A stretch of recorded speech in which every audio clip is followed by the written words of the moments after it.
আমি চ্যালেঞ্জ দিয়ে বলতে পারি যে বাসার খাবার কেউ খেতে পারছেন না, ওখানে তারা কোনোভাবেই মোবাইল ব্যবহার করতে পারবেন না।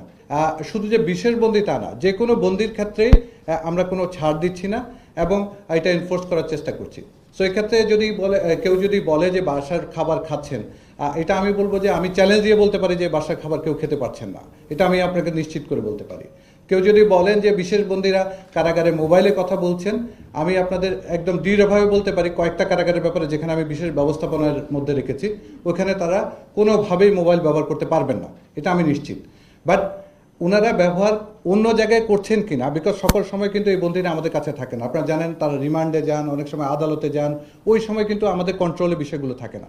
সো আমি একদম 100% আপনাকে কারাগারের ভিতরে কী হচ্ছে এ ব্যাপারে আমি নিশ্চয়তা দিতে পারি, বাট বাইরের ব্যাপারগুলোকে আমি আসলে আপনাদের কনফিডেন্টলি বলতে পারছি না, ওইখানে আমার দুর্বলতা।